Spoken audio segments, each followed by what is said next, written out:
হবে না, মানে চাওয়ার গতি এটা নয়। চাওয়ার গতি আল্লাহ তাআলা আমাদের নবীকে বলছেন, ফাইদা ফারাগতা ফানসব ওয়া ইলা রাব্বিকা ফারগাব। মুহাম্মদ সাল্লাল্লাহু আলাইহি সাল্লাম, আপনি যখন দুনিয়াবি কাজ থেকে অবসর হবেন তখন ইবাদতের জন্য কঠোরভাবে প্রস্তুতি নেন, কঠোর শ্রমে আত্মনিয়োগ করুন। আর আপনি আমাকে যা বলবেন, যা চাইবেন, তা বিনয়ের সাথে কান্নাকাটি করে চান।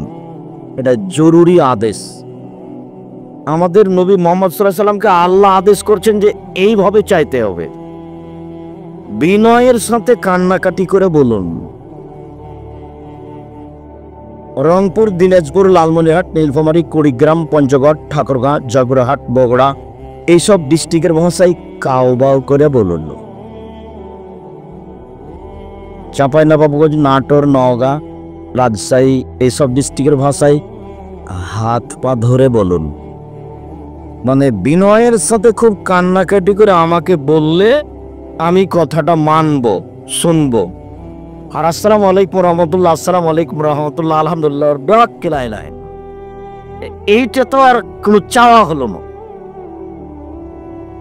আবার সবাই মিলে গেছে কবরের পাশে হাত তুলে দোয়া করার জন্য। আমার চাচার সাথে আমিও গেছি মাঝে মধ্যে, তো ফাঁকা থাকলে আমার চাচা বন্ধ করতেন, ওখানে দাঁড়াও, ওই যে ফাঁকা আছে ওখানে দাঁড়াও। ওতে যে কি বুঝতেন আল্লাহ ভালো। কবরের পাশে হাত তুলে দোয়া করার জন্য গ্রামবাসীকে ডেকে নিয়ে গেছেন, মসজিদের লোককে ডেকে নিয়ে গেছে। একেবারেই যে উল্টা, এই চা দিন রাত চাইলেও হবে না। সবাই যদি চাই থেকে উল্টে পড়ে যায় কবরের উপরে, তবে হোক না, মানে এই পদ্ধতি নয়। আয়েশা রাদিয়াল্লাহু তাআলা আনহা বলেন, আল্লাহর নবী আমার পাশে শুয়ে গেলেন, কাপড় চোপড় জুতা স্যান্ডেল রেখে। তিনি ভাবলেন আমি ঘুমিয়ে গেছি, কিন্তু আমি ঘুমাইনি, আমি ভান করে ঘুমিয়ে আছি। আমি একটু দেখবো আল্লাহর নবী করেন কি, উনি কি আমার কাছ থেকে উঠে তার কোনো বয়ে অন্য কোনো স্ত্রীর কাছে যান, এইটা আমি পরীক্ষা করব, তাই ভান করে শুয়ে আছে। তিনি ভাবলেন যে আমি ঘুমিয়ে গেছি, আমি ঘুমাইনি। ধীরে উঠলেন, কাপড় চোপড় নিলেন, স্যান্ডেল নিলেন, দরজাটা ধীরে খুললেন, এরপর বাইরে গিয়ে দরজাটা ধীরে বন্ধ করলেন, মানে আমি যেন জানতে না পারি। চলে গেলেন। আমিও উঠলাম, দেখি কোথায় যাই। গভীর রাত, মাথায় কাপড় চোপড় দিয়ে নিলাম, বের হয়ে দেখি ওই যে কবরস্থানে ওই যে বাকিউল গারকাব হাত তুলে দোয়া করছেন। একবার, দুইবার, তিনবার হাত তুলে দোয়া করা যখন শেষ হলো, ঘুরে হাঁটলেন, আমিও ঘুরে হাঁটলাম, জোরে হাঁটলেন, আমিও জোরে হাঁটলাম, দৌড়ালেন, আমিও দৌড়ালাম, আমি আগে বিছানে চলে এসেছি। এখন আমার পাশে এসে বলছেন, কি খবর আয়েশা, মোটা শ্বাস কেন? তখন আমি বললাম, দেখেন আসলে আমি আপনাকে পরীক্ষা করছিলাম, আপনি যান কোথায়। আপনি কোনো অন্য স্ত্রীর কাছে যান নাকি, তা আপনাকে দেখতে গেছিলাম, দৌড়িয়ে আসলাম। আমি তো মিথ্যা কথা বললে জিবরাইল আপনাকে বলে দিবে না। আমি এখানে যেটা বলছি সেটা হলো এই, পৃথিবীতে নবী রাসূল বাদ দিয়ে সবচেয়ে দামি মানুষ আবু বকর সিদ্দিক রাদিয়াল্লাহু তাআলা। উনি তাকে সাথে নিয়ে যাননি হাত তুলে দোয়া করার জন্য কবরস্থানে। নবী রাসূল বাদ দিয়ে পৃথিবীতে সবচেয়ে দামি মানুষকে আবু বকর সিদ্দিক রাদিয়াল্লাহু তাআলা, তাকে সাথে নিয়ে যাননি, বলেননি। আর পৃথিবীতে দ্বিতীয় মহামানব, যিনি রাস্তায় হাঁটলে শয়তান যায় না ওই রাস্তায়, এক অবাক আশ্চর্য মানুষ ওমর রাদিয়াল্লাহু, তাকে বলে যাননি।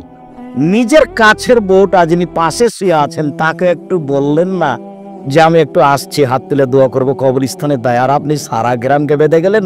ধর্ম কি রাজশাহী, চাঁপাইনবাবগঞ্জের হাওয়াই লাড্ডু, ধন্য হাত মে লাড্ডু হয়েছে চায় হিসাব। হুজুর আপনাকে তোবা করে ফিরে আসতে হবে, এ কথাই চূড়ান্ত। শুধু আপনাকে নয়, কিয়ামত পর্যন্ত জাতিকে চ্যালেঞ্জ করেছি। আল্লাহে আল্লাহর কসম, আল্লাহে আল্লাহর কসম, আল্লাহে আল্লাহর কসম, আমি আব্দুর রাজ্জাক বিন ইউসুফ 90 সাল থেকে নিয়ে এখন পর্যন্ত কোনোদিন অপ্রয়োজনীয় বাক্য বলিনি। 90 সাল থেকে নিয়ে এখন পর্যন্ত আমি কোনোদিন কেসা কাহিনী বলিনি।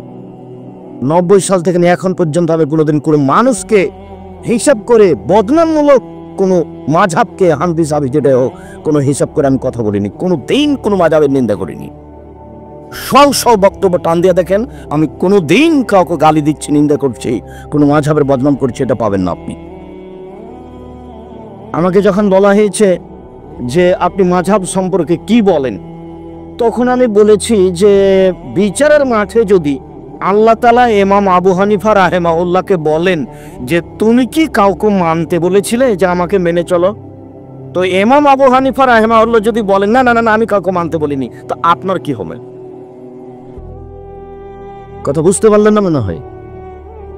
আপনি যে ঠেলেই বলছেন যে আমি মাঝহাব মানি, তো উনি যদি নাকচ করেন বিচারের মাঠে, তখন আপনার কি হবে? আমি এই কথা বলেছি, কোরআন এবং সহিহ হাদিস মেনে জীবন বাঁচান। রাসূল সাল্লাল্লাহু আলাইহি সাল্লাম কবরস্থানে চলে গেলেন একাই, পাশের বউ কত দামি মহিলা, পৃথিবীতে সবচেয়ে দামি মহিলা একটু পরে আসছে, তাকে তিনি বলে গেলেন না,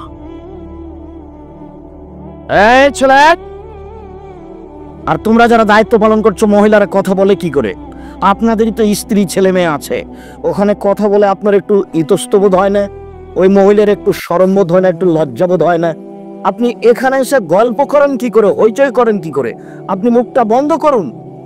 আপনার গায়ের উপর দিয়ে যদি আর একটা মহিলা চলে যায়, তবে আপনি কথাই বলবেন না, একেবারে মুখ বন্ধ করুন। এটা তো আপনার বাপেরও বাড়ি নয়, এটা স্বামীরও বাড়ি নয়। এই মেয়ে, বোকা মেয়ে, কথা বলছো কেন? ওই যে তোমাকে আমি দেখলাম ঢং ঢং করে বেশরমা হয়ে মাথায় কাপড় না দিয়ে চলে আসছো। তোমার বাপ এটা সহ্য করতে পারে, আমি তো পারি না। তোমার বাপ তো কাপুরুষ একজন, তোমার বাপ একজন কাপুরুষ, আর তোমার মা একজন হস্তিনী, ঘৃণী তো বটলা। ওই পরিবারে কি করতে পারে? তোমার মা 40 বছর থেকে সংসার করছে, কোনোদিন বিসমিল্লাহ বলে দরজাটা বন্ধ করেনি। তোমার মা কি সংসারের করতে পারে? তোমার মা সংসারের কি বুঝে? চাঁপাইনবাবগঞ্জের ভাষা তো তোমার মা একজন হস্তিনী মহিলা, সেই জন্য তুমি এখানে এইভাবে হ্যাঁ হ্যাঁ করে হাসটার কথা বলছো। মনে কিছু নিয়েন না, আপনার স্ত্রীকে আমি গালি দিতে আসিনি, তবে এই কথা আপনাকে আমি বুঝাতে এসেছি, যেটা আমি বলেছি সেটা যদি আমি প্রমাণ করতে না পারি, আমি জাতির সামনে কথা বলবো না। বুঝেও বুঝে না ওরা, অন্তর আছে বুঝে না, দেখেও দেখে না ওরা, চক্ষু আছে দেখে না, শোনেও শোনে না ওরা, কান আছে শোনে না। উলাইকা কাল আনাম, তারা পশু প্রাণীর মতো, তারা গরু ছাগলের মতো, তারা কুকুর শ্রীগেলের মতো, ভালো হওয়া যাল বরং তার চেয়ে খারাপ। আব্দুর রাজ্জাক সাহেব, বুঝে না আমরা বুঝলাম না, আমরা পশু প্রাণীর মতো হলাম, কুকুর শ্রীগের মতো হলাম, তার চেয়ে খারাপ সেইটাকে? তার চেয়ে খারাপ তোমার বাপ। আপনাকে অনেক ভালোবাসি, আপনার কাছে কথা হিসাব করেই চাচ্ছি। আমার বাপ কুকুর শ্রীগালের চেয়ে খারাপ, এই কথা আমি মানতে চাচ্ছি না।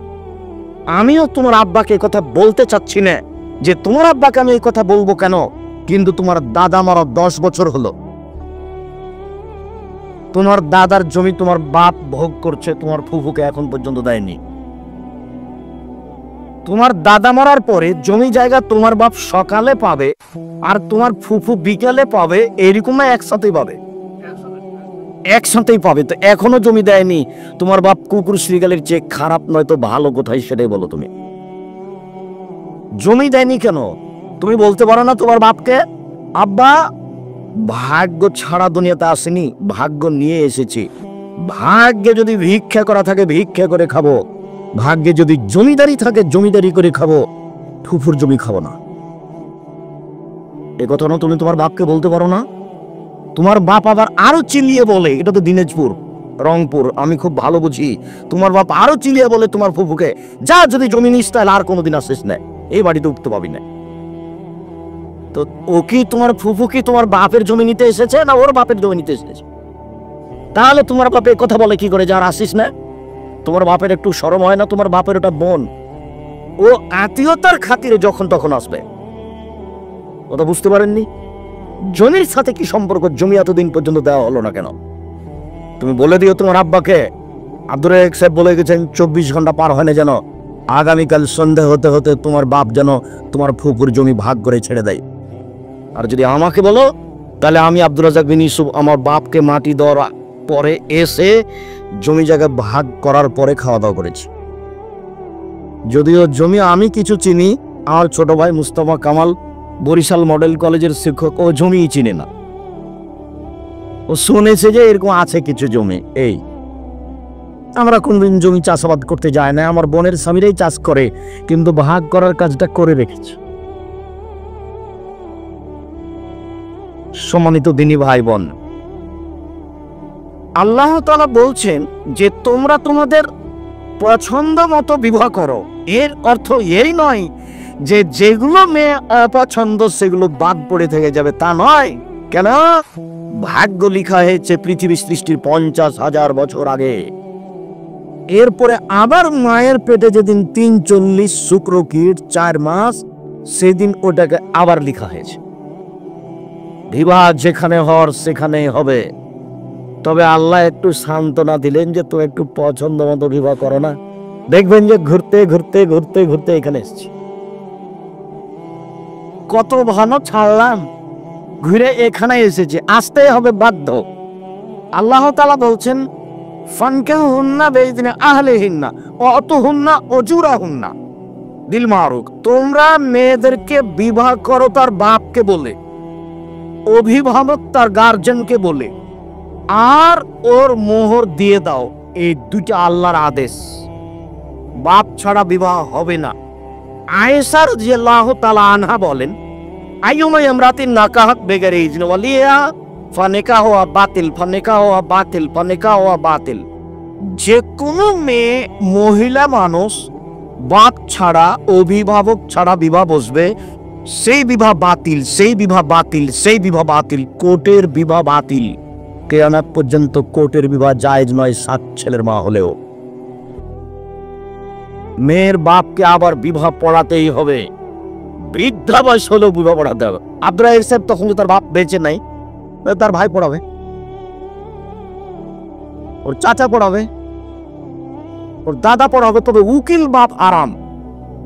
সিলেট, চট্টগ্রাম, বরিশালের দিকে উকিল বাপই বাপ হয়ে যায়। মানে সেদিন উকিল করে যে বিবাহের উকিলকে, মানে আর বাপ বেঁচে আছে তবু নাকি উকিল লাগবে। সবাই যে বোকা মানুষ মনে হচ্ছে, কেউ যে একটু চিন্তা ভাবনা করে না। আর গাইবান্ধার, রংপুরের, দিনাজপুরের ঘটনাটা বিবাহের বাস্তবতা একটা আরো আমাকে অবাক লাগে। একটু পরে বলছি, মেয়ের কাছে বিবাহ পড়ানো নাজায়েজ, হারাম। বিবাহ পড়ানোই, কেউ কোনোদিন মেয়ের কাছে বিবাহ পড়াতে যেতে পাবেন না। তো এখন গাইবান্ধাতে বিবাহের বৈঠকে বসে আছি, তো কয়েকজন বরযাত্রী মেয়েটার কাছে গেল, গিয়ে বলছে অমুক নেবাসী অমুক তোমাকে বিবাহ করতে এসেছে, তুমি তাকে স্বামী সত্ত্বে কবুল করো। তখন মেয়েটি বলছে কবুল করলাম। এবার হইলগুলি বরযাত্রী যেখানে আছে সেখানে এসে দাঁড়ালো। তখন বসে থাকা লোকগুলি বলছে আপনারা কে? তখন দাঁড়িয়ে থাকা লোকগুলি বলছে আমরা এ বিবাহের উকিল। তো মেয়ে কি কবুল করেছে? জি করেছে। আপনারা কি শুনেছেন? জি শুনেছি। তাহলে বসেন। তখন বসে, মনে হচ্ছে কি পাগলামি কারবার। হিন্দুদের বিবাহে কলার গাছের চতুর্দিকে ঘুরবে, ধর্ম পাগল হয়ে গেছে। হিন্দুর বিবাহ টেনে নিয়েছে, ধর্ম পাগল হয়ে গেছে। চতুর্দিকে ঘুরবে, 5-7 জন এসে মানুষের সামনে দাঁড়িয়ে আছে, বসে থেকে বলছে মেয়ে আপনারা কে? আমরা এ বিবাহের উকিল। মেয়ে কি বিবাহ কবুল করেছে? জি করেছে। আপনারা কি শুনেছেন? জি শুনেছি। সবই যে ফালতু ঘোড়ার ডিম, কিছুই যে না। রাজশাহী, চাঁপাইনবাবগঞ্জের বিবাহের সূচনা থেকে শেষ পর্যন্ত একটা কাজও জায়েজ নয়, সবই হারাম। আমি দিনাজপুর পার্বতীপুর এলাকার খবর বলতে পারছি না, তবে রাজশাহী, চাঁপাইনবাবগঞ্জের বিবাহের শুরু থেকে শেষ পর্যন্ত একটা কাজও জায়েজ নয়, সবই হারাম। নোটটা দেখবেন, সবাই মিলে মেয়ে দেখা হারাম, মেয়েকে বায়না করা হারাম, বায়না করে তার হাতে টাকা দেওয়া হারাম। বিবাহ ঠিক হয়েছে বলে 3 দিন আগে থেকে থুবড়া, থুবড়া শব্দ বুঝেন? চাঁপাইনবাবগঞ্জে গীত গায় আর কে আপনার ইয়ে করে, হালুয়া টোলা মিঠে টিঠে ওই মেয়েটা ছেলেটার মুখে দেয়। জি, থুবড়া ওরা বলছে চাঁপাইনবাবগঞ্জে। এইটা হারাম। বড় মেয়েদের গীত গাওয়া হারাম। আবার বড় মেয়েরা এভাবে ঢং করে। ওই মেয়েটা বসে আছে, ওর মুখে কাপড় দিয়ে আছে, আর একজন পুরুষ গ্রামের লোক এসে বসেছে, একটু ক্ষীর তার মুখে তুলে দিবে। ছি ছি ছি ছি ছি, ধর্ম কি এমন পাগল হয়েছে? গোটা গ্রামের মানুষ আসবে আর তার সামনে বসে তার মুখে ক্ষীর তুলে দেবে। আর বউ তো একজন গ্রামবাসীর বউ হলো কি করে? বউয়ের মুখে ক্ষীর তুলে দিতে হয়, কথা আল্লাহ নবী বলছেন বুখারী মুসলিমের হাদিসে। গোটা গ্রামের লোক ওর মুখে একজন করে আসবে আর বসবে আর ক্ষীর তুলে দিবে, আর এরা বলবে যে অমুকের চাকরি করার টাকা সবাই মিলে পাবো। ও কিছু টাকা দিবে, ভাতের ক্ষীরটা মুখে দিবে। থুবড়া আর এই যে গীত গাওয়া এই যে হলুদ মাখা শরীয়তে বিধান নেই, মাখতে হবে এরকম কোনো বিধান শরীয়তে নেই। মাখে যদি তা হারাম নয় তো মাখবে, তার মামা খাবে, তার খালামা খাবে, তার পুকুমা খাবে। দায়িত্বশীলেরা কোথায়? শোনেন, এই হলুদ মাখা নীতি, এই ক্ষীর মুখে তুলে দেওয়ার নীতি, চাঁপাইনবাবগঞ্জের ভাষাতে ডুলি বিবি বরের সাথে যাবে 8-10 জন 20 জন 50 জন মহিলা, এই নীতির মুখে আজকে লাথি মেরে উঠবেন, বলবে চিরদিনের জন্য তোর মুখের উপরে লাথি দিয়ে আজকে যাচ্ছি। আব্দুর রাজ্জাক সাহেবের সামনে বলে গেলাম, আর কোনোদিন এই বাড়িতে কাজ করব না। এতগুলি মেয়ে যাবে সবাই বিবাহে, তারপরে তাকে বিবাহটাকে ঘেরে, বরটাকে ঘেরে, ওই তারপরে 1 গ্লাসে দেয় শরবত আর 1 গ্লাসে লবণ দিয়ে পানি দেয়, প্রতারণা। আর ওটাকে ঘেরার পর ওখানে নিয়ে যায়, বরটাকে কেবলা মুখিয়ে বসতে বলে, বরটা মুখে কাপড় দিয়ে বসে থাকে। তারপরে ওখানে চাঁপাইনবাবগঞ্জের ভাষাতে মেঝে খরচ লাগে, কিছু পান দেওয়া লাগে। তারপরে মেয়ের কাছে বিবাহ পড়াতে যায়, বিবাহ পড়ানোর পরে আবার পুরুষের কাছে এখানে বিবাহ পড়ায় আর একজন মানুষ। বিবাহ পড়ানোর পরে বরটাকে আবার ভিতরে নিয়ে যায়, ভিতরে নিয়ে গিয়ে বর কনেকে এক জায়গাতে বসিয়ে তার গলায় মালা দেওয়া হয়, আবার তাকে বাড়িতে নিয়ে যাওয়া হয়। বাড়িতে কত কি তার কোনো হিসাব নেই। তারপর ক্ষীরকাছি আছে, বরন্তা আছে, আমাটা আছে, জাতাত আছে, কত কি আছে, একটাও জায়েজ নাই, সবই হারাম। বিবাহের সূচনা থেকে একটা কাজও জায়েজ নয়, সবই হারাম। বিবাহ কি আব্দুর রাজ্জাক সাহেব বলেন তো একটু, 1 মিনিট। বিবাহ না আপনার ছেলে দেখে আসবে মেয়েটাকে, আপনার স্ত্রীও যাক, যদি আপনার অস্পষ্টতা থাকে তো মা বাবাটা দেখে আসুক, ঠিক হয়েছে। বিবাহ তারিখ, মোহর 3 লক্ষ টাকা, 5-7 জন মুরব্বী পাঠাবেন, ওরা গিয়ে বসবে। বসার পরে আগে খুতবা হবে, খুতবা হওয়ার পরে মেয়ের বাপ 2 জন সাক্ষী নিয়ে বরকে সামনে রেখে বলবে, আমার মেয়ে খালেদা এত টাকা নগদ, এত টাকা বাকিতে তোমার সাথে বিবাহ বন্ধনে আবদ্ধ হতে রাজি, তুমি তাকে স্ত্রী হিসেবে কবুল করো। ও বলবে কাবিল তো। আরবি শব্দটাই বলতে পারে বুখারীর হাদিস যা, বা বলতে পারে আমি গ্রহণ করলাম। গুরুত্বপূর্ণ কথা হিসেবে 3 বার বলা যায়, নইলে একবারই যথেষ্ট। এর নাম ছিল বিবাহ। এরপর যখন বিবাহ হয়ে যাবে, চাঁপাইনবাবগঞ্জে বরটা লাভ দুটো বলছে, আপনাদেরকে ওয়ালিমার দাওয়াত দিলাম। ছি ছি ছি ছি, আর ওয়ালিমা তো বাসর রাতের পরে, এইখানে কেন ওয়ালিমা? কখন? বাসর রাতের পরে, তো এইখানে কেন ওয়ালিমা? আবার এবার লম্বা সবাই মিলে হাত তুলে দোয়া, মানে বেদাতের উপরে বেদাত, হারামের উপরে হারাম। তো বিবাহ হয়ে গেলে কি বলতে হবে? আল্লাহ রাসূল বলছেন, বারাকাল্লাহু লাকা ওয়া আলাইকা জামা বাইনাকুমা ফি খাইরি। আল্লাহ তোমাকে বরকত দান করুক, তোমাদের উপরে বরকত দেখ, আর আল্লাহ তোমাদেরকে কল্যাণের উপরে একত্রিত করে দেখ, তোমাদের দাম্পত্য জীবন সুখী হোক। এই কথা রাসূল সাল্লাল্লাহু আলাইহি ওয়াসাল্লাম মুখে বললেন, বর কনেকে সামনে রেখে, আর হুজুরে এরকম করলেন। বুঝতে পারেননি? হইচই করছে কেন বুঝতে পারেন না? কে কাকে মানে? ধর্ম দিবার সূচনা থেকে হারাও।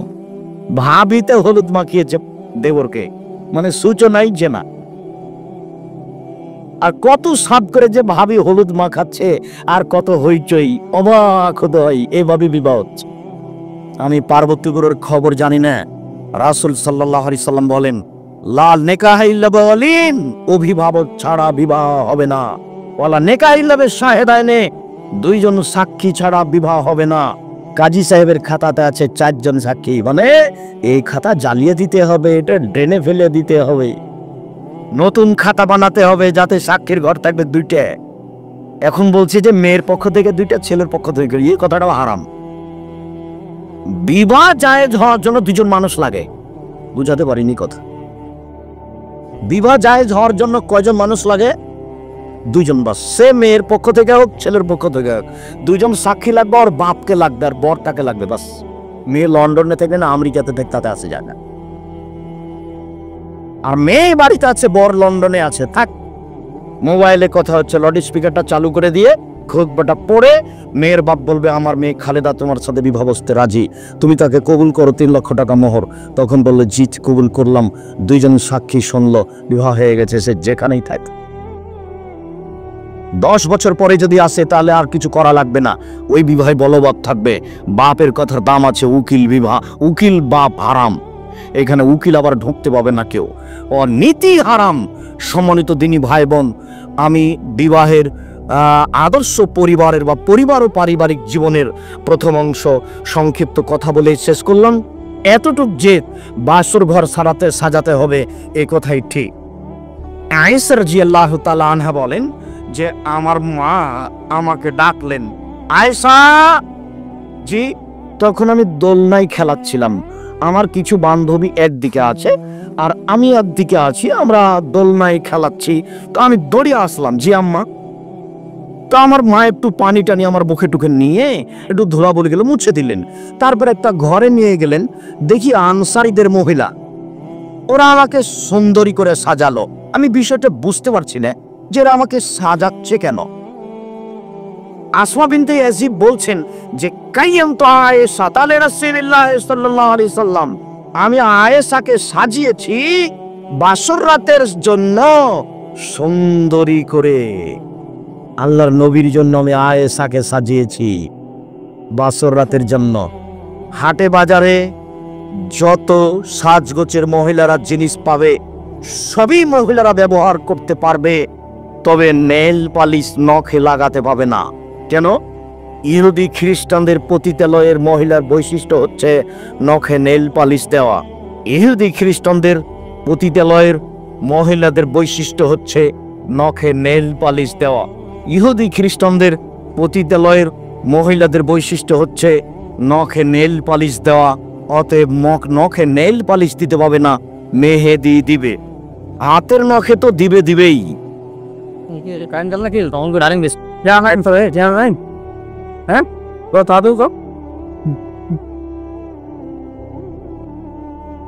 জি শুক্রিয়া, জাযাকুমুল্লাহ খায়ের। আলহামদুলিল্লাহ। তো আয়েশা রাদিয়াল্লাহু তাআলা আনহাকে সাজানো হলো। বিউটি পার্লারে যা কিছু পাওয়া যায় সব ব্যবহার করতে পারে আপনার স্ত্রী, আপনার মেয়ে, তবে নেইল পালিশ নয়। আর কপালে টিপ দিতে পাবে না। কেন? হিন্দু মেয়েদেরকে বিবাহ করার 10টি পদ্ধতি আছে, তার একটি পদ্ধতি হলো রাক্ষসী বিবাহ। মেয়ের বাপ বিবাহ দিবে না, ছেলে জোর করে বিবাহ করবে। যদি কপালে টিপ দিতে পারে তাহলে বিবাহ হয়ে গেছে। তো কপালে টিপ দেওয়া প্রথাটা কোথা থেকে এসেছে? হিন্দুদের পাশ থেকে, হিন্দুদের কাছে থেকে। যার কারণে আমাদের মহিলারা কেউ কপালে টিপ দিতে পাবে না। এগুলি হারাম। মহিলারা ওইসব কিছু ব্যবহার করবে যা দেখতে পাওয়া যায়, গন্ধ পাওয়া যায় না। পুরুষেরা ওইসব কিছু ব্যবহার করবে যা গন্ধ পাওয়া যায়, দেখতে পাওয়া যায় না। সাথে সাথে আরো জরুরি কথা যে মহিলারা বিউটি পার্লারে ঢুকে এগুলো ব্যবহার করতে পাবে না। কেননা ওই মহিলার কাছে এসে মাথার কাপড় নামাতে পারে না, এগুলো কিনে নিয়ে এসে বাড়িতে ব্যবহার করতে পারে। বিউটি পার্লারে যদি তার মা থাকে তখন তার কোনো কথা নেই। সম্মানিত দিনী ভাই বোন, বাসর রাতের পরে হবে অলিমা। এই কথাটার জন্য কথাটা বলছি। বাসর রাতের পরের দিন সকালে হবে অলিমা। অলিমাতে দাওয়াত হবে অর্থ সম্পদ অনুপাতে। বিশাল করে দাওয়াত দিতে হবে। 8-10টা 15-20টা গরু জবাই করতে হবে, 2-4টা একটা করতে হবে, একটা খাসি করতে হবে, যা সম্ভব হয়। আর সবাইকে দাওয়াত দিতে হবে। যদি শুধু ধনী মানুষকে দাওয়াত দেওয়া হয় আর গরিব মানুষকে দাওয়াত দেওয়া না হয়, তাহলে এই খাদ্য হলো সবচেয়ে খারাপ। এটা এখন ড্রেনে ফেলে দিতে হবে। এই খাদ্য কুকুরে খাবে, এই খাদ্যর মানুষ খেতে পাবে না। কেন? রাসূল সাল্লাল্লাহু আলাইহি ওয়াসাল্লাম বলেছেন আশরু তাআমিন, সবচেয়ে খারাপ নিকৃষ্ট খাদ্য ওইটা যেই খাদ্য ধনী মানুষকে দাওয়াত দেওয়া হয়, গরিব মানুষকে ছেড়ে দেওয়া হয়। বুঝতে পারেননি? এই খাদ্য হারাম, এটার খাওয়া যাবে না। দেখ ধরে উল্টিয়ে ড্রেনে ফেলে দিতে হবে। এখন কুকুর সিরিয়াল খাবে। সম্মানিত দিনী ভাই বোন, বাসর রাতের সকাল পর্যন্ত প্রথম অংশের আলোচনা সংক্ষিপ্ত। দ্বিতীয় অংশ মহান আল্লাহ বলেন, ইয়া আইয়ুহাল্লাযীনা আমানু কু আনফুসাকুম আহলিকুম নারা। হে পৃথিবীর মানুষ, তোমরা নিজেদেরকে বাঁচাও আর পরিবারকে বাঁচাও জাহান্নাম থেকে। এই একটি জরুরি কথা। আল্লাহ তাআলা যা বললেন তাতে মানুষ তার পরিবারকে জাহান্নাম থেকে বাঁচাতে পারে। কিভাবে মানুষ তার পরিবারকে জাহান্নাম থেকে বাঁচাবে? তো প্রথম বাক্য হচ্ছে নিজেকে বাঁচাও, আর পরের বাক্য হচ্ছে পরিবারকে বাঁচাও। তো নিজেকে বাঁচানোর ব্যাপারে একটা ছোট্ট পরামর্শ, সেটা হলো এই। রাসূল সাল্লাল্লাহু আলাইহি সাল্লাম বললেন জাহান্নাম থেকে বাঁচার পথ 3টি। 1, আলজিম লিসানাক, মুখে কথা বলো না। মুখ ব্যবহার করবেন না ভালো কথা ছাড়া। আর কোনোদিন দোকানের সামনে বসবেন না। ওই দোকানে বদনাম হয়, গীবাত হয়। যেখানে দুইজন আছে সেখানে যাবেন না, ওখানে সময় কাটাবেন না। মুখ ব্যবহার করবেন না, জান্নাত হবেই। ভালো কথা ছাড়া মুখ ব্যবহার করবেন না, জান্নাত হবেই ইনশাআল্লাহ। রাসূল সাল্লাল্লাহু আলাইহি ওয়াসাল্লাম বলছেন যে কাইফা বিকুম ওয়া বিজামানিন, তোমাদের কি হবে, যুগের কি হবে, তোমাদের কি হবে, যুগের কি হবে। ইগর বলো নাশকার বালাতান, যেদিন মানুষের প্রতি অন্যায় অবিচার নির্যাতন করা হবে সেদিন তোমাদের কি হবে, যুগের কি হবে। তখন তখন রাসূল সাল্লাল্লাহু আলাইহি সাল্লামকে সাহাবীগণ বললেন, বলেন কি করতে হবে। তখন আল্লাহ রাসূল বলেন, শোনো, পরিস্থিতি জটিল হলে 5টা কাজ করিও। 1, আলজেম বায়তাক, বাড়িতে থাকবা, বাইরে যাবা না। 2, মুখ বন্ধ রাখিও, মুখে কথা বলিও না। 3, ভালোটা গ্রহণ করবা। 4, মন্দটা ছেড়ে দিবা। 5, নিজেকে বাঁচাবা। 6, জনগণকে ছেড়ে দিবা, শুধু একাই বাঁচবা। তখন সাহাবীগণ বলছেন, আল্লাহর নবী, পরিস্থিতি যদি খুব জটিল হয়, আমরা বাইরে গেলাম না, বাড়ির ভিতরে আছি, তো শত্রু যদি বাড়িতে এসে মেরে যায় তাহলে কি করব? বুঝতে পারেননি কথা? তখন আল্লাহ রাসূল বলছেন, আচ্ছা ঠিক আছে, যদি তাই হয় তো ওই সময়ে তুমি আদমের 2 ছেলের ভালোটার মতো হবা। আদমের 2 ছেলের একটা কাবিল। কাবিল বলছে, হাবিল, তোকে আমি হত্যা করব। তখন হাবিল বলছে, তুমি আমাকে হত্যা করো, আমি তোমাকে হত্যা করব না। তুমি আমার পাপ আর তোমার পাপ নিয়ে বিচারের মাঠে উঠিও। কখনো ক্ষমতা দেখাবেন না, দলীয় ক্ষমতা দেখাবেন না, দাপট দেখাবেন না, সম্পদের ক্ষমতা দেখাবেন না। নত হন। আল্লাহ নবী বলেছেন, আমি জান্নাতে নিয়ে যাব। বলছেন যে বাড়িতে এসে যদি মেরে যায় তবু তুমি কিছু বলো না। তাহলে কেমন হয়ে গেল না কথা? বাড়িতে এসে মেরে গেলে কি করবো? বাড়িতে এসে মারো তো তুমি আদমের 2 ছেলের একটার মতো হবে, ভালোটার মতো হবে। আদমের 2 ছেলের নাম জানেন না আপনারা? একটা কাবিল আর একটা হাবিল। কে কাকে মেরেছিল?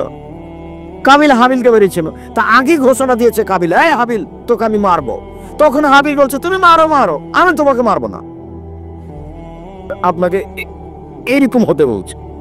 জরুরি প্রয়োজন ছাড়া বাড়ি ত্যাগ করবেন না। মুখ বন্ধ করবেন। 1, জান্নাত হবে। 2, বাড়িকে প্রশস্ত করবেন। জরুরি প্রয়োজন ছাড়া বাড়ির বাইরে যাবেন না। কতদিন যে বলেছি, দোকানে একটু জিনিস কিনতে গেছেন, 1 কেজি লবণ আর 100 মরিচ নেওয়া হয়েছে, 1 মিনিট দোকানের সামনে দাঁড়াবেন না। বক্তব্যের সাথে মুনাফিকি করিয়েন না। ওখানে দাঁড়ালে 2 জন মিলে কিন্তু আরেকজনের বদনাম করছে। এ তো দলীয় দেশ, নইলে সংগঠনের দেশ। দল মানে একজন আরেকজনের বিরুদ্ধে বলতেই হবে। চাঁপাইনবাবগঞ্জের ভাষা আপনি কেন আপনার বাপকে বলতে হবে? তার নাম দল।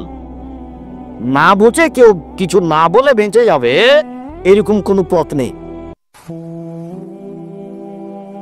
অতএব জরুরি প্রয়োজন ছাড়া বাড়ির বাইরে যাবেন না, জান্নাত হবে। 3, পাপের জন্য কাঁদবেন, জান্নাত হবে।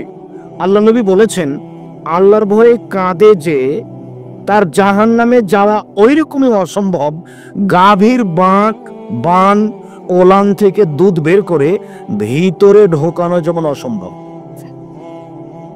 আচ্ছা, কথা কি বুঝতে পেরেছেন? গাভীর বানে চাপ দিয়ে দুধ বের করে ভিতরে ঢোকানো যাবে? এটা অসম্ভব। আল্লাহ নবী বলছেন, কেউ যদি আল্লাহর ভয়ে কাঁদে, ওর জাহান্নামে যাওয়া এরকম অসম্ভব, মানে ও জান্নাতে যাবে, ইনশাআল্লাহ যাবে, যদি আল্লাহর ভয়ে কাঁদে। তো জাহান্নাম থেকে বাঁচার 3টা পরামর্শ থাকলো। 1, মুখ বন্ধ রাখুন, ভালো কথা ছাড়া মুখে বলবেন না। হঠাৎ করে প্রতিপক্ষের একটা কথা বলা হয়ে গেছে, ও তো মানুষই নয়, সে আমি কথাটা বলে ফেললাম, এই শয়তান, তুই আমাকে বলেন, তোর মুখে লাথি মারি। শয়তান কিন্তু এটা বলাচ্ছে, এখানে কিন্তু শয়তান চলে এসেছে। একটু আগে আপনি বলেছিলেন আমি কারো কথা বলবো না। তো ইতিমধ্যে একজন এসে বলছে যে অমুকের ব্যাপারে জানেন, বাদ দিল তো মানুষই না। হলো এবার হলো কি হলো দেখেন, মুখ খুব খুব বিপদ। আল্লাহ রাসূল বলছেন সঙ্গীর সাথে বলতে পারো মানুষকে পিছন দিক থেকে ধাক্কা মেরে জাহান্নামে নিক্ষেপ করে কি? সঙ্গীর সাথে বলতে পারো মানুষকে পিছন দিক থেকে ধাক্কা মেরে জাহান্নামে নিক্ষেপ করে কি? সঙ্গীর সাথে বলতে পারো মানুষকে পিছন দিক থেকে ধাক্কা মেরে জাহান্নামে নিক্ষেপ করে কি? এই কথা বলতে বলতেই ফাঁকা জালে না জিবাটা ধরে বলছে দেখো জিবা মানুষকে পিছন দিক থেকে ধাক্কা মেরে জাহান্নামে নিক্ষেপ করে। মুখ যে কত বড় বিপদ। মুখ ছিল কল্যাণের জন্য, কিন্তু এখন কিসের জন্য হয়ে গেছে? অকল্যাণের জন্য। একবারে মুখই বন্ধ, জান্নাত হবেই ইনশাআল্লাহ। 2, জরুরি প্রয়োজন ছাড়া বাইরে যাবেন না। আহাল পরিবার ছেলে মেয়ে নিয়ে ঘরের ভিতরে থাকবেন। মাঠে কাজ করেছে চলে আসেন। আর কোনোদিন আইল বুঝেন না, আইল কেটে নিজেরটাকে বড় করবেন না, এটি আরো কঠিন।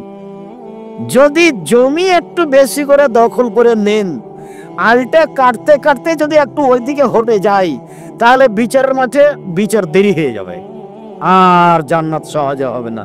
এই যে দেরি হয়ে গেল, বিচারের মাঠে ভালো মানুষের বিচারের সময়সীমা হলো ফরজ সালাতের সমান। এইদিকে ছেলে আর একজনের গায়ে হাত দিয়েছ কেন? রেডি হও। পাথরের মতো বসে থাকবো, পাখি যেন মনে করে তুমি পাথর। যারা আপনারা দাঁড়িয়ে আছেন শরম বোধ করবেন না, বসে কথা বলবেন না। আমি নির্বাচন করতে আসিনি। দয়া করে আপনাকে আমি খুব ভালোবাসি, আর আপনি ভালোবাসার খাতিরে এসেছেন, অতএব এক খেলে চেয়ে থাকবেন, বাইরে হেঁটে বেড়া প্রয়োজন মনে করবেন না। আর যারা বাইরে হেঁটে বেড়াচ্ছে তারা নিজেকে যেন এখন মানুষ মনে না করে, তাকে মনে করতে হবে আমি এখন পশু প্রাণীর মতো। বেটা, আমার একটা বাক্যের 1 কোটি টাকা দাম, তুমি এখন রাস্তায় হাঁটছো মানে কি মনে করো তোমাকে ছাড় দিয়ে কথা বলতে হবে আমাকে? এটা আমি ভাবিনি, ভাববো না। আমি 11টার সময় গাড়িতে উঠেছি, এখানে এসে নেমেছি 3:30 পৌনে 4টার সময়। দীর্ঘ সময় পথ ধরে এসে ক্লান্ত মানুষ, আমি দাঁড়িয়ে কথা বলবো আর তুমি ওখানে হেঁটে বেড়াবো। লাট সাহেব, এটা তোমাকে ছেড়ে তোমার, তুমি এটা কি বুঝেছো? তুমি মুসলমান মনে করো না? নিজেকে মুসলমান মনে করো, তুমি এখানে ঘুরে বেড়াচ্ছ কেন? কোন সাহসে তুমি ঘুরে বেড়াও? শোনো, তোমার বাপ কারা, আবারও বলছি, আপনি আমার দিনী ভাই, আপনার সাথে আমার অনেক কথা আছে, তার একটা জরুরি কথা। নিজেকে আপনি বাপ মনে করবেন, নিজেকে পশু মনে করিয়েন না। আপনার কাপড়তার অভাবে ছেলে এরকম হয়েছে। ছেলে কোনো একটু দাঁড়িয়ে শুনলো না যে আব্দুল রাজ্জাক স্যার কি বলছেন, একটু শুনি। এই যে কেন ছেলে প্রয়োজন মনে করলো না, সে ঢং ঢং করে হেঁটে বেড়াচ্ছে কেন? ও তো ক্লাস 10-এ পড়ে। 10-এ পড়ে মানে এদিকে 10 বছর, ওইদিকে 5 বছর। ওর বয়স কত এখন? কমসে কম 15 বছর। যে বয়সে একটা দেশ চালাতে পারে, আপনার বয়স এখন, আপনার ছেলের বয়স 18 বছর। ওই যে আপনার মেয়েটা কথা বলছে এখন, ও ক্লাস 10-এ পড়ে, মানে এইটা যখন উঠেছে তখন হাইজ হয়েছে, বিবাহ হলে তার 2টা বাচ্চা হতো, এখন গল্প করছে 2 ছেলের মা। জবাব আমি দিব? জবাব আপনি দিয়েন। জবাব আমি দিব কেন? জবাব আপনি দিয়েন। জন্ম আপনি দিয়েছেন, জন্ম আপনি দিয়েছেন, জবাব আপনি দিয়েন। জন্ম দিতে পারলে বাপ হওয়া যায় না, ক্ষমতার নাম বাপ, নীতির নাম বাপ। আপনার ব্যাপারটা কি? আপনার বাপ আপনার বিবাহ দিয়েছে, বইয়ের কাছে গেছে, বাচ্চা হয়ে গেছে, তাই আপনি বাপ। বাপের যে দায়িত্ব বলেন আছে, সেটা আপনি কোনোদিন হিসাব করেননি। করা উচিত ছিল বিবাহের দিন থেকে নিয়েই মাঝে মধ্যে 2 রাকাত সালাত আদায় করে আল্লাহকে বলতে হতো, আল্লাহ সুসন্তান দাও, আল্লাহ একটা সুসন্তান দাও। মাঝে মধ্যে কান্নাকাটি করে বলতে হতো, যেদিন বাচ্চা প্রসব হয়েছে সেখানে বেশি মহিলা থাকবেন, মাত্র 2 জন, মা চাচি কেউ থাকতে পারে। বাচ্চাটা জন্ম নেওয়ার পরে একজন পরেজগার মানুষের মুখ থেকে তাহানিক করে নিতে হতো। তাহানিক কি? খেজুর মুখে চাবিয়ে ওই বাচ্চার মুখে দিয়ে দেওয়া হবে। একজন পরেজগার মানুষ, আলেম মানুষ হতে হবে কথা নয়, আপনার চাচা, আপনার মা, আপনার খালা, যাকে পরেজগার মনে হয় তার কাছ থেকে আপনি তাহানিক করে নেবেন। জন্মের 7ম দিনে আকিকা দিবেন, 14 দিনে 21 দিনে আকিকা হয় না। আর মাঝে মধ্যে আল্লাহর কাছে দোয়া করবেন, স্বামী স্ত্রী 2জন মিলে, আল্লাহ ছেলেটাকে আমার সুসন্তান করে দাও। বারবার উনি অপেক্ষায় আছেন, একটু আমাকে বলে না কেন, একটু আমাকে বলে না কেন। খুব বলা চান উনি, আবার প্রশংসা বললে খুব খুশি। প্রশংসকরা বললে উনি খুব খুশি, যার জন্য আগে একটু আলহামদুলিল্লাহ বলতে হবে, তারপরে বলতে হবে আমার ছেলে একটা ভালো ছেলে দাও। চাইলেই খুশি, আর না চাইলেই খারাপ। মন একবারে খারাপ, আপনাকে এবারে ডুবে দিবেন। তুমি চাও না কেন? হ্যাঁ, চাও না কেন? আমার কাছে চাও, আমি খুব খুশি। আর আপনারা চাচ্ছেন বিড়াল দয়ের মাজারে। তাহলে হবে ওকে মনে হয় পিটিয়ে ওকে গোড়া করে দিল, ও নিজেই বাঁচে না, আর আপনি তার কাছে চাচ্ছেন। উল্টা কথা নয়, একেবারেই উল্টা কথা। সম্মানিত দিনী ভাই বোন, আপনাকে আমি বলছিলাম আপনি জোরালো প্রস্তুতি গ্রহণ করুন পরিবারের জন্য। পরিবারকে কিভাবে জাহান্নাম থেকে বাঁচাবেন, 3টি পরামর্শ থাকলো আপনার জন্য। এবার আপনি পরিবারকে কিভাবে বাঁচাবেন, খুব তাড়াতাড়ি চলে আসলাম। এক, ছেলে মেয়েকে শিরক থেকে বাঁচান। শিরক, জান্নাত হবে, এটাই সবচেয়ে বড়। আমি রবি ঠাকুরের নিন্দা করিনি। আমার নামে 5,000 কোটি টাকার মামলা সিলেটে আর 1,000 কোটি টাকার মামলা সুনামগঞ্জ কোর্টে। তা আমি যখন কাঠগড়ায় দাঁড়ালাম তখন জজ আমাকে বলছেন যে আপনি কি পিস টিভির আলোচক? জি। তখন বলছেন আপনার মামলা খারিজ করে দিলাম। আর যখন সুনামগঞ্জ কোর্টে কাঠগড়ায় দাঁড়িয়েছি তখন আমাকে বলছেন জজ যে মামলা ছাড়াই আপনার সাথে আমার কিছু কথা আছে। দিয়ে হাদিস কোরআনের কথা কি কি যে বললো 14 মিনিট, এগুলোর কোনো কথা নাই। তারপর বলছেন আপনার জামিন মঞ্জুর করা হলো। এই, তাকে কেউ কিছু বলবেন না। আমি ঠাকুরের নিন্দা করিনি। ঠাকুর যতবার বলেছে তোমার আকাশ তোমার বাতাস, ততবার বলেছে ও কালিমা তোমার আকাশ তোমার বাতাস। আমি বলেছি তোর বাপের আকাশ। এই আকাশ বাতাস কি কালিমায়ের না আল্লাহ? রবীন্দ্রনাথ ঠাকুরকে তো আপনি চিনেন না। ঠাকুর আপনাদেরকে বলছে বেটারা বাংলা ভাষা চিনে না, বেটারা ঢাকা বিশ্ববিদ্যালয় বানাবে। ব্যঙ্গ করছে আপনাকে। ও বাংলা কলাই জানেন, ওরা বিশ্ববিদ্যালয় কি করবে? তাই বঙ্গভঙ্গের বিরুদ্ধে একটা কবিতা লিখেছিল 25 লাইনের, সেটাই কলিকাতা প্রেস ক্লাবে পড়া হয়েছিল, সেটাই এটা 10 লাইন আপনি বাছাই করেছেন। আমি ঠাকুরের নিন্দা করিনি।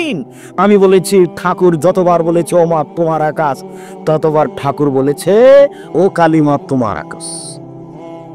কথা বুঝতে পারেননি? আমি নজরুলের নিন্দা করিনি। কবি নজরুল ইসলাম বলেছেন মসজিদের পাশে কবর দিও ভাই, কবর হতে মুয়াজ্জিন আজান শুনতে পাই, এই গুনাহগার গোর আযাব হতে পাইবে রেহাই। আমি তখন বলেছি বলেছেন কবি নজরুল ইসলাম সাহেব, হাদিস কোরআন জানলে তিনি এই কথা বলতেন না। তিনি কি করে বললেন এই কথা মসজিদের পাশে কবর দিও ভাই? আপনার বাপের কবর মসজিদের পাশে কেন? কাবা ঘরের নিচে ঢুকে দিলে 1 পয়সা না পাবে না। কর্ম অনুযায়ী বিচার হবে, আমল অনুযায়ী বিচার হবে, এইটাই চূড়ান্ত। সম্মানিত দিনী ভাই বোন, বলতে যাচ্ছিলাম ছেলে মেয়েকে শিরক থেকে বাঁচান, জান্নাত হবেই। বিচারের মাঠে আল্লাহ তাআলা সমস্ত পুরুষ নারীকে সামনে রেখে বলবেন, বিচারের মাঠে আল্লাহ তাআলা আদমের ছেলে মেয়েকে সামনে বলবেন ইবনে আদম লা তাইতানি বিকুরাবিল আরজি খাতায়া সুম্মা লাকিতানি লা তুশিরি বিশায়া লা তাতুকা বিকুরাবিহা মাগফিরা। এ আদমের ছেলে মেয়ে শোনো, আজ যদি তুমি আকাশ জমিন পরিমাণ পাপ নিয়ে উপস্থিত হও বিচারের মাঠে, তোমার পাপ আর পাপ, আকাশ জমিন পরিপূর্ণ হয়ে আছে পাপে, আমি আল্লাহ সেই পরিমাণ ক্ষমা নিয়ে উপস্থিত হয়েছি যদি শিরক না থাকে। তোমার ক্ষমা, তোমার পাপ যত আমার ক্ষমা তত, তোমার পাপ যত আমার ক্ষমা তত।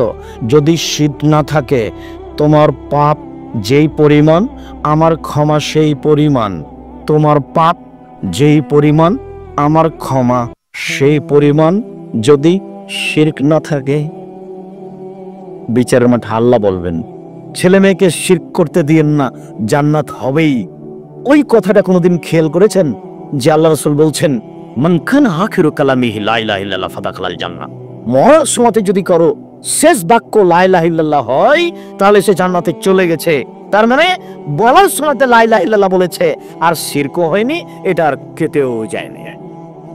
কিন্তু এখন আমি লা ইলাহা ইল্লাল্লাহ বলেছি, একটু পরে কবরে আমি মানত মেলেছি, একটু পরে আমি বলেছি, কথা বলছিলাম টিকটিকি টিকটিক করে উঠলো, তখন আমি বললাম আমি ঠিক বলেছি, যে শিরক হয়ে গেল। এখন লা ইলাহা ইল্লাল্লাহ যার নেই কেটে গেছে যে। তো শেষ বাক্য যদি লা ইলাহা ইল্লাল্লাহ হয় তাহলে জান্নাতে চলে গেছে। তার মানে হলো এই যে এই লোকটা আর শিরক করার কোনো সুযোগ পায়নি। কথা মনে হয় বুঝাতে পারি না।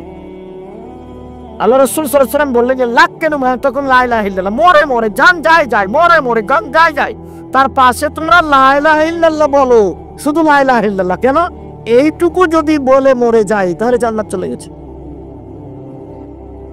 আবু যার গেফারি বলছেন যে আল্লাহর নবীর কাছে আমি গেলাম, দেখি তিনি ঘুমিয়ে, আমি চলে আসলাম, আবার গেলাম, দেখে তিনি জেগে।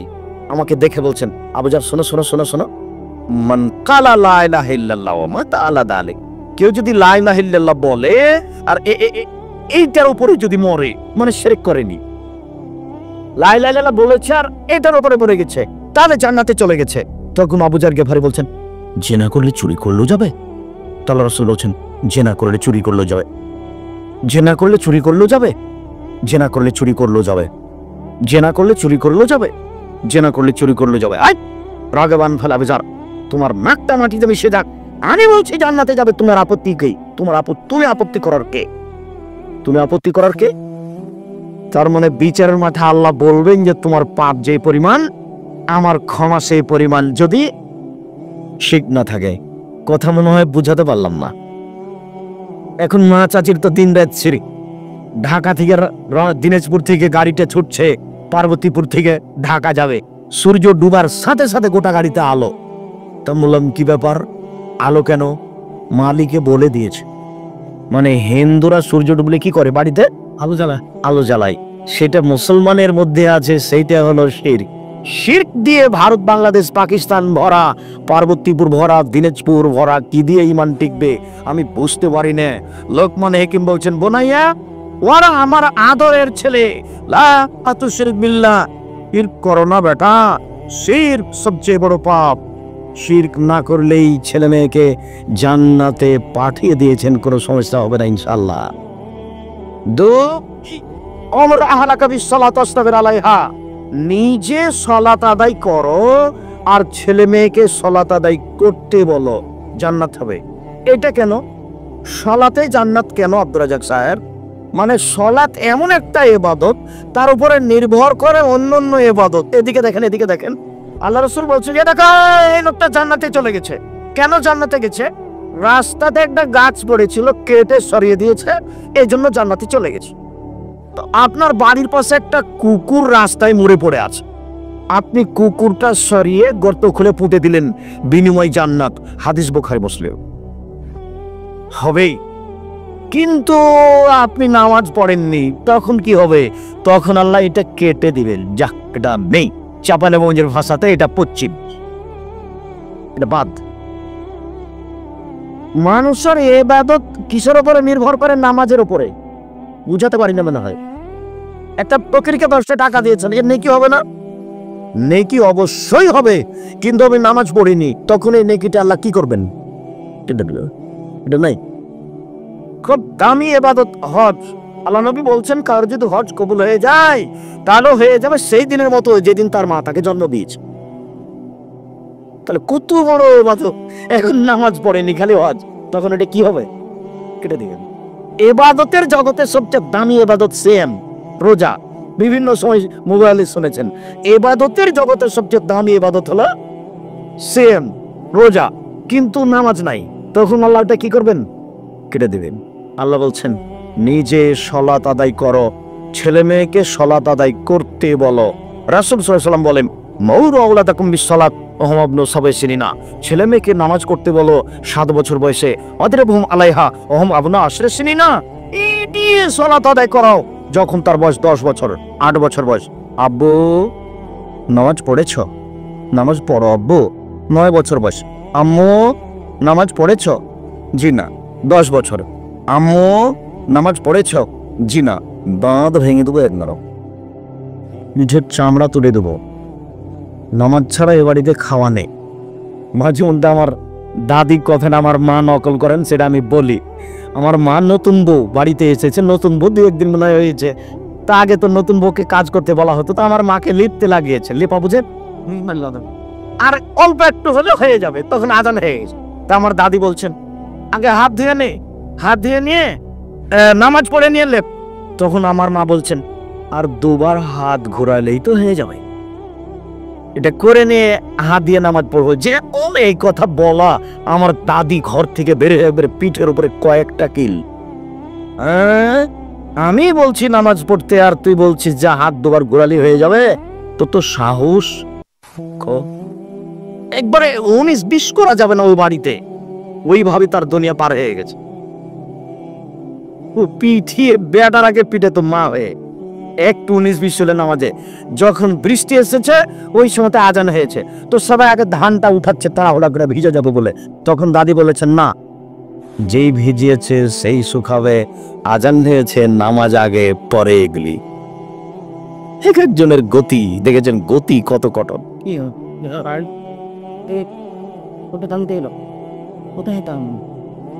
এই বাচ্চা, এই ছেলেটা আপনার পাশ থেকে উঠলো কি করে? বসান ওকে।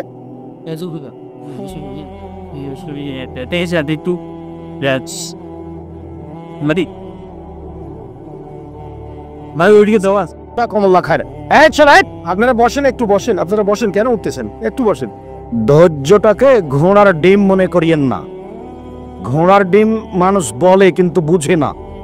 ধৈর্য যেন এরকম না হয় যে মানুষের ধৈর্য শব্দ বলে কিন্তু কোনোদিন নিজেকে পরীক্ষা করে দেখেনি যে আসলে ধৈর্য কি জিনিস। তো আপনাকে যেটা জরুরি আমি বলছি সেটা হলো এই যে যে কোনো মূল্যে সালাত নামাজ পড়তে হবে, জান্নাত হবে। 3, কাজের মেয়েকে শিক্ষা দিতে হবে, শিষ্টাচার শিক্ষা দিতে হবে, নিজের ছেলে মেয়েকে তো হবেই। একটু এদিকে লক্ষ্য করো, উপস্থিত বৈঠকের মুসলিম বোন এদিকে খেয়াল করেন। আপনাকে বলছি, আপনারা যারা দাঁড়িয়ে আছেন এক খেয়ালে চেয়ে থাকেন, দেখেন আপনার মাকে এক চাটিয়া দায়ী করা হয়েছে, আমি করিনি। এটা মোহাম্মদ সাল্লাল্লাহু আলাইহি ওয়াসাল্লাম করছেন। আপনার মাকে এক চাটিয়া এককভাবে এই পরিবারের জন্য দায়ী করা হয়েছে, আমি করিনি। এই কথা আমি বলছি না, এই কথা আপনি একটু দেখেন। জাবের বলছেন যে আমরা রাসূলের সাথে যুদ্ধ করে আসলাম, তো মদিনায় ঢুকবো। তখন আল্লাহ রাসূল বলছেন, এই থামাই থামো, সবাই থামো, কেউ যেতে পাবে না বাড়ি, সকালে যাব। তখন আমি জাবের বললাম, আল্লাহর নবী, আমি নতুন বিবাহ করেছি, আমাকে একটু বাড়ি যেতে অনুমতি দেন। তখন আল্লাহ রাসূল বলছে, আচ্ছা আচ্ছা আচ্ছা, নতুন বিবাহ করেছ, বিকরানাম সাইয়েব, কুমারী মেয়ে বিবাহ করেছ না তালাক প্রাপ্তা মেয়ে বিবাহ করেছ? তো আমি বললাম, আল্লাহর নবী, সাইয়েব, তালাক প্রাপ্তা মেয়ে বিবাহ করেছি। তখন আল্লাহ রাসূল বললেন, হাল্লা বিক্রান তুলাইবকা, আরে কুমারী মেয়ে কেন বিবাহ করলে না? তুমি তার সাথে খেলতে, ও তোমার সাথে খেলতো। আরে কুমারী মেয়ে কেন বিবাহ করলে না? তুমি তার সাথে খেলতে, ও তোমার সাথে খেলতো। যাক, এই পর্যন্ত কথা আমাদের জরুরি নয়। এখন জাবের কি বলছেন সেটা কথা, সেটা আপনার মায়ের সাথে মিল খাবে। জাবের বলছেন, আল্লাহর নবী, আমি তালাক প্রাপ্তা মেয়ে কেন বিবাহ করলাম আপনি শোনেন। আমার বাপ উহুদের যুদ্ধে মারা গেছে 6টা মেয়ে রেখে। কয়টা? 6টা। আমার 6টা বোন, আমার বোনদের সমবয়সের মেয়েকে আমি বিবাহ করতে চাইনি। আল্লাহর নবী, আমার বোনদের সমবয়সের মেয়েকে আমি বিবাহ করতে চাইনি 3টা কারণে। এক, লেতুয়াদ দেবাহুন না, আমার স্ত্রী যেন আমার বোনদেরকে শিষ্টাচার দিতে পারে। এবার তুমি বলো, তোমার বোন ওখানে চিল্লাচ্ছে, এটা কোন শিষ্টাচার? এই ছেলে, বলো তোমার মাকে বলে দিও, তোমার বোন এখন মাথায় কাপড় দিয়ে নেই, বলে এটা কোন শিষ্টাচার? আমি যদি বুঝাতে না পারি আবার বলি। জাবের বলছেন যে আল্লাহর নবী, আমার বাপ উহুদের যুদ্ধে মারা গেছেন 6টা বেটি রেখে, আমার এখন বোন কয়টা? 6টা। তো আমার বোনদের বয়সের মেয়েকে আমি বিবাহ করিনি। না না না না না, আমার বোনদের বয়সের মেয়েকে বিবাহ করলে আমার কাজ হবে না, আমার বোনদেরকে দেখতে হবে। অতএব একটা বয়স প্রাপ্তা মেয়ে বিবাহ করি, যাতে করে এক, আমার বোনদের শিষ্টাচার দিতে পারে। বলো শিষ্টাচার কে দিবে? তোমার মা না আমি দিব? আমি মনে বুঝাতে পারি না। তোমাদের গোহালে গরু যায়, গরু যখন রাতে নিয়ে যাও, তখন গরু গোহালে ঢোকে, তখন কি গরু বলে আসসালামু আলাইকুম? তো তুমি যখন ঢোকো তখনও তুমি বলো না আসসালামু আলাইকুম। এবার বলো কোনটা পার্থক্য আর কোনটা ভালো আর কোনটা না? বুঝে না ওরা, অন্তর আছে বুঝে না, দেখেও দেখে না ওরা, চক্ষু আছে দেখে না, শোনে না ওরা, কান আছে শোনে না। উলাইকা কাল আনাম, তারা পশু প্রাণীর মতো, তারা গরু ছাগলের মতো, তারা কুকুর শ্রীগালের মতো, ভালো আজাল বরং তার চেয়ে খারাপ। শোনেন, গরুটা গোহালে যায় তখন সালাম দিতে পারে না, আমি কি করতে পারবো? সালাম দিতে পারবো। অতএব আমি যেন তার সাথে মিশে না যাই। এই ছেলে শোনো, তোমার ছোট ভাইটা দেখো বসে আছে, তার প্যান্টটা টাকনোর নিচে আছে। তোমার মা এই কাপড়টা রোজ ধোয়, পরিষ্কার করে তোমার মায়ে তার পরনে দেয়, তোমার মা কিছুই বলে না, কেটে ছোট করেনি। তোমার চোখের সামনে, তোমার মায়ের চোখের সামনে তোমার ছোট ভাইটা গিলাস বাম হাতে ধরে পানি খায়। তোমার মায়ের চোখের সামনে তুমি দিন রাত মোবাইল রিং হচ্ছে তখন অন করছো, অন করে বলছো হ্যালো হ্যালো। এটা কোন শিষ্টাচার বলো তো? কি বলতে হবে? আসসালামু আলাইকুম। যদি নাম্বার দেখে বোঝা যায় হিন্দু, ধন্যবাদ। আর যদি বোঝা না যায়, হিন্দু হোক, মুসলমান হোক, ডোম হোক, চামার হোক, হাঁড়ি হোক, মেথর হোক, যে হোক না কেন, আসসালামু আলাইকুম। কথা বুঝতে পারেননি? আমার স্ত্রী আমার বোনদেরকে এক শিষ্টাচার শিখিয়ে দিবে, 2 বিদ্যে শিখিয়ে দিবে, 3 মাথার চুল চিরুনি করে দিবে। এই জন্য আমি বেশি বয়সের মেয়েকে বিবাহ করেছি, আমার বোনদের বয়সের মেয়েকে বিবাহ করিনি। এখন বলো তোমার মায়ের অবস্থা কি? চাঁপাইনবাবগঞ্জের ভাষাতে তোমার মা হস্তিনী, আমি গালি দিনি। তোমার মা এই সংসারের ক্ষতি করতে এসেছে, লাভ করতে আসেনি। তোমার মা ভালো করে রান্না করতে পারে, সেই জন্য তোমার মা সংসার পরিচালনা করে, এই কথা ঠিক নয়। তোমার মা পরিচালনা কাকে বলে সেটাই জানে না। 4 কাছাকাছি চলে আসছে। 4 রাসূল সাল্লাল্লাহু আলাইহি ওয়াসাল্লাম বললেন যে স্বামী হলো কর্তা আর স্ত্রী হলো কর্ত্রী। পরিবার ও পারিবারিক জীবন, স্বামী হলো কর্তা, স্ত্রী হলো কর্ত্রী। নিজের কাজ করে যে তাকে বলে কর্মী, অপরের কাজ দেখে যে তাকে বলে কর্তা। নিজের কাজ করে যে তাকে বলে কর্মী, অপরের কাজ দেখে যে তাকে বলে কর্তা। আপনি 5 ওয়াক্ত নামাজ পড়েন, আপনি কর্মী। আপনি ছেলেকে বলেন আব্বু তুমিও পড়ো, তখন আপনি কর্তা। বুঝাতে পারলেন না মনে হয়? তো আপনি যে কর্তা, তো এক আপনাকে বলছেন আল্লাহর নবী, এই আনফিকালাত ইয়ালিক মিন তালিক, তুমি তোমার ছেলে মেয়েকে উপার্জন করে খাওয়াও। বাপের আদেশ, আল্লাহ রাসূলের আদেশ, বাপকে উপার্জন করে খাওয়াও। বাপের জমি দিয়ে খাওয়াও, নইলে ব্যবসা করে খাওয়াও, নইলে চকলেট বিক্রি করে খাওয়াও, নইলে কিছুই না পড়লে ভিক্ষা করে খাওয়াও। তোমার মেয়ে কেন গার্মেন্টসে? বাপ বেঁচে থাকলে মেয়ে কোথায় যেতে পাবে না? গার্মেন্টসে কোথাও যেতে পাবে না। বাপ শেষ পর্যন্ত ছেলে মেয়েকে কি করে খাওয়াবে? ভিক্ষা করে। বুঝানো যায় না মনে হয়? তার পরের বাক্য বলছেন আল্লাহ নবী যে লাঠিটা উঠিয়ে নিও না, পরিবারকে লাঠি লাগবে। 1 2 10 বছর বয়সে পিটিয়ে নামাজ পড়াও, মানে লাঠি লাগবে। 3 আল্লেক আসাকালা বাবেক, লাঠিটা দরজায় ঝুলিয়ে রাখো, একটু 19-20 হলেই যেন ছেলে মেয়ে বুঝতে পারে যে এখন লাঠি হবে।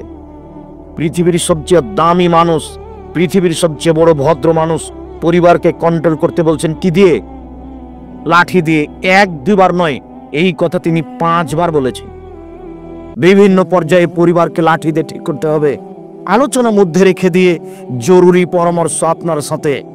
আপনার মেয়েকে নিয়ে একটা পরামর্শ আর আপনার স্ত্রীকে নিয়ে একটা পরামর্শ। আমাকে দেখতে পান আর না পান, আপনি এই কথা ছেড়ে যাবেন না। এই ছেলেরাই তোমরা রেডি হও, কেউ কারোর গায়ে হাত দিবা না। মুরব্বী আপনারা সবাই খেয়াল করেন, উপস্থিত বৈঠকের মুসলিম বোন আপনি একটু সোচ্চার সাবধান হয়ে যান, আর কারোর সাথে কথা বলেন না। শেষের দিকে জরুরি ঘোষণা, 1 স্ত্রীকে একটু সতর্ক করেন। দেখেন দেখেন এদিকে দেখেন, 4-5 জন ইহুদি এসে আমাদের নবীকে বলল আসসালামু আলাইকুম, আপনার মরণ হোক। তখন আমাদের নবী বললেন ওয়ালাইকুম, তোমাদের হোক। কথা কিন্তু শেষ। আয়েশা রাদিয়াল্লাহু আনহা পিছন দিকে ছিলেন, উনি কিন্তু রাসূলের কথাটা শুনতে পাননি। এবার দেখেন আয়েশা কি বলছেন। আয়েশা রাদিয়াল্লাহু আনহা আসসালামু আলাইকুম ওয়া লানাতু আলাইকুম ওয়া গজব আলাইকুম, মরণ তোমাদের হোক, তোমাদের উপর অভিশাপ হোক, তোমাদের উপর আল্লাহর গজব নাযিল হোক। দেখেছেন, যতই বড় দামি হোক মহিলা মানুষ তো পৃথিবীর সবচেয়ে বড় দামি মহিলা। দেখেছেন কিভাবে বলছেন কথা? মনে হয় কথার ভাগটা বুঝতে পারলেন না। ইহুদিরা এসে আমাদের নবীকে কি বললেন? আপনার মরণ হোক। তখন আমাদের নবী কি বললেন?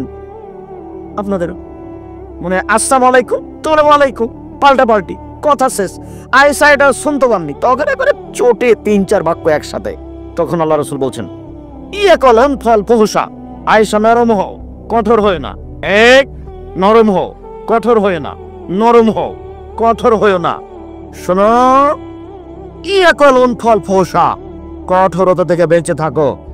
পৃথিবীর সবচেয়ে দামি মহিলাকে স্বামী উপদেশ দিচ্ছেন, তাহলে আপনার স্ত্রী কি উপদেশ পেতে পারে না আয়েশার চেয়ে দামিও? আপনার স্ত্রী কি আয়েশার চেয়ে দামি? তাহলে আপনার স্ত্রীকে মাঝে মধ্যে উপদেশ দিতে হবে, মাঝে মধ্যে কথা বলতে হবে। আপনার স্ত্রীর কথা শেষ করলাম, এবার মেয়েকে বলবেন এদিকে দেখেন। আয়েশা রাদিয়াল্লাহু তাআলা আনহা বলেন, আমরা এক যুদ্ধ থেকে আসছিলাম, তো আমার গলার হারটা হারিয়ে গেল, খুঁজে পাই না।